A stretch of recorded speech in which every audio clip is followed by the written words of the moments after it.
Құрметті студенттер, бүгін біз өткен тақырыптағы сабағымыз махаббат елдер тақырыбынан басқа жаңа сабақ өтеміз. Яғни қазақ әдебиеті сабағын жалғастырамыз. Және де бүгінгі біздің тақырыбымыз халық ауыз әдебиетінің жанрының бір түрі аңыз әңгімелер тақырыбы. Яғни бұл тақырыпты біз тек қана әдебиет сабағында да өтпейміз. Халық ауыз әдебиеті, балалар әдебиетінде де, яғни әдебиет саласына қатысты барлық сабақта қамтып өтетін боламыз. Аңыз әңгімелер ол халық ауыз әдебиетінің бір жанры деп айттық. Мысалы, поэзия, прозаның кез келген адамның жүрек жарды туындысының белгілі бір авторы болатын болса, халық ауыз әдебиетінің бір жанрының бір өкілі аңыз әңгімелердің көбінде автор болмайды. Яғни ауыздан ауызға біздің ата-бабаларымыздан бізге таралып келе жатқан жанрдың бір түрі болып табылады. Аңыз әңгімелер көбінде ертегі сияқты қиял ғажайып бір неге сүйенбейді, фантастикалық өте ұжымдарды қоспайды, немесе мақал мәтел сияқты мынау түбінде бір ойды тұспалдап тұжырымдап айтпайды. Аңыз әңгіменің көбінде мынау сатираға жақын, әзілге жақын жаңағы эпизодтағы қатысатын адамдар, оқиға желісіндегі адамдар болсын, бәрі осы сатиралық тақырыпқа жақын болып келеді, бірақ түпкі мағынасы қорыта келе айтқан кезде ол жаңағы өскелең ұрпақты тәрбиелеп неге бағытқа жаңағы тәрбиелейтін жанрдың бірі болып табылады. Мысалы айта кетейік, аңыз әңгімелер тарихта болған белгілі бір оқиғаларды сюжеттейді. Мысалы батырлар жыры болсын, біз күнде мынау мультипликациялық мультфильмдерді көреміз ғой, телеарналардан. Алдар Көсе, Қожа Насыр, Алпамыс батыр деген сияқты солардың бәрін осы ертегімен сүйемелдей келіп бір аңызға байланыстырып айтады.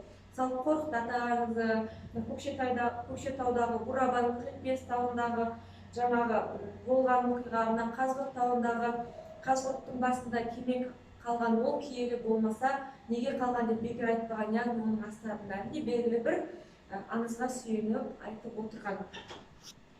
Келесі бөлімге келетін болсақ, аңыз әңгімелердің кейіпкерлері Асан Қайғы, Жиренше Шешен, Алдар Көсе, Қожа Насыр, Қорқыт тағы да басқа. Яғни қарапайым адам ретінде бізге танылғанмен, аңыз әңгімелердің басты кейіпкерлері болады. Бұл кейіпкерлер тек қана қазақ елінде ғана емес, көрші түркі тілдес елдерде де, Қазақстан, Өзбекстан және қазақ, қырғыз елдерінде де танымал кейіпкерлер болып табылады. Себебі осы түркі елдеріне ортақ салттарды байланыстырып, жаңағы көші-қон барып жүріп, қонаққа барып жүріп, осы үш жаңағы елді байланыстырған осы кейіпкерлер болып табылады.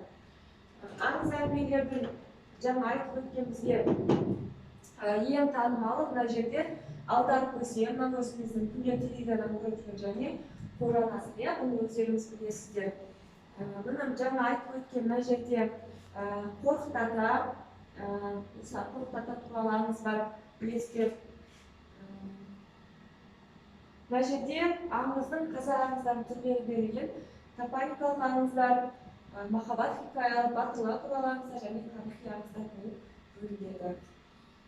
Жаңа айтып өткенде мына жерде Қазығұрт тауында дәл қазіргі күнге дейін, мысалы Қазақ асуынан өтіп бара жатсаңыздар, қырдың төбесінде осы аңызға байланысты кеме ескерткіші тұр. Бұл жерде жаңағы Нұх пайғамбар туралы аңыз бар, жаңа айтқан кеме туралы аңыздар бар. Осының бәрі ауыздан ауыздан жеткен авторы жоқ аңыздар болып табылады.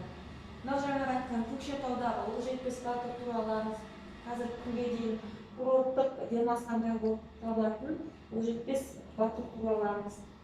Мынау жаңа айтып өткендей Қорқыт Ата, өзіміздің Қорқыт Ата туралы аңыз.